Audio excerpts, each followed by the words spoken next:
Hello friends, স্বপ্নার রান্নাবান্নার নতুন আরেকটি রেসিপিতে সবাইকে স্বাগতম। আজকে আমি মজাদার ড্রাগনের পুডিং তৈরি করে দেখাবো। চলুন দেখে নেওয়া যাক আজকের এই মজাদার ড্রাগনের পুডিং তৈরি করার রেসিপি। পুডিংটা তৈরি করার জন্য এখানে আমি একটি ড্রাগন ফল নিয়েছি। এবার এই ড্রাগন ফলটাকে আমি কেটে খোসাটা ছাড়িয়ে নিচ্ছি। এবার ড্রাগন ফলটাকে আমি ছোট ছোট টুকরো করে কেটে নিচ্ছি। আর ড্রাগন ফলের এই খোসাটাকে আমি ফেলবো না। পুডিংয়ের রঙটা লাল আনার জন্য আমি কোনো ফুড কালার ব্যবহার করব না।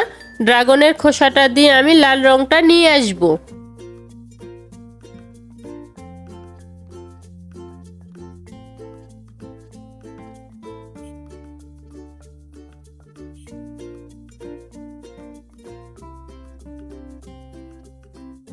এখানে আমি আরও 3-4টি ড্রাগন ফলের খোসা নিয়েছি। এই খোসাগুলো দিয়েই আজকে আমি পুডিংয়ের লাল রঙটা নিয়ে আসব।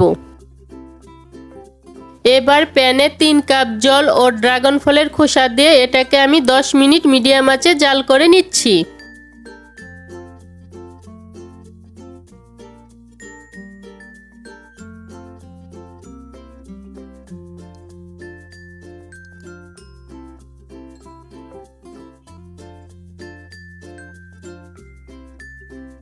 দশ মিনিট মিডিয়াম আঁচে জাল করে নেওয়ার পর খোসা থেকে লাল রঙটা বেরিয়ে এসেছে।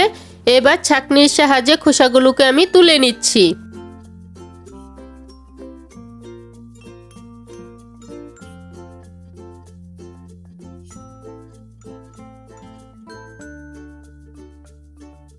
এখন এই জলের সাথে স্বাদমতো চিনি দিয়ে মিশিয়ে নিচ্ছি।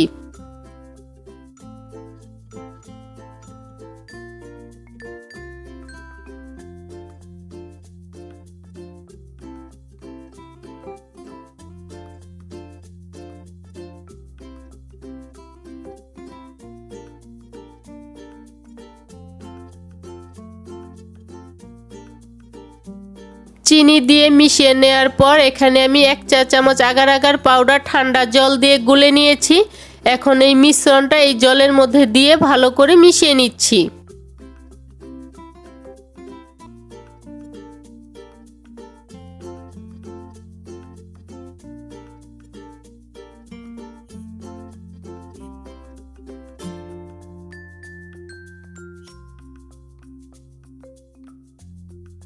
প্রায় 2 মিনিটের মতো জাল করে নেওয়ার পর এখন এটাকে আমি নামিয়ে নিচ্ছি।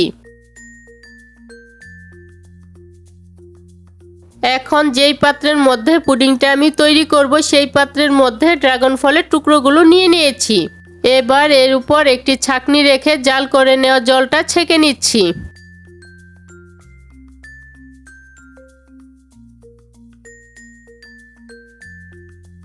এখন এটাকে সামান্য মিশিয়ে ঠান্ডা করে 2 ঘন্টার জন্য নরমাল ফ্রিজে রেখে দিব।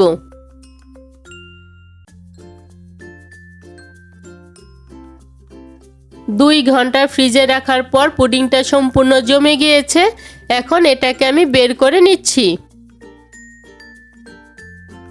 ব্যাস তৈরি হয়ে গিয়েছে ড্রাগন ফল আর খোসা দিয়ে মজাদার পুডিং।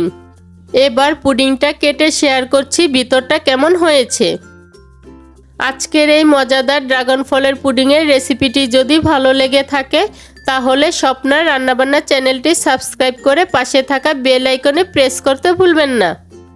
আজকের মতো এখানেই বিদায় নিচ্ছি। দেখা হচ্ছে পরবর্তী নতুন কোনো রেসিপিতে।